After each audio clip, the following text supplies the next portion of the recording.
Hi, this is the Realme C51 and I'll show you how the fingerprint scanner does on this device.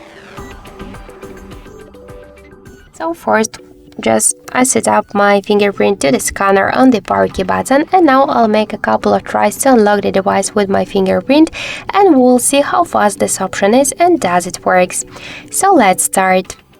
1, 2, 3, 4, 5. So as we could see, the fingerprint scanner works here fast and correct, and I'm with a simple touch to the power key button unlock the device successfully without any problems. So you could try this unlock method, but don't forget that the fingerprint scanner is less secure than the passcode or pin code unlock methods.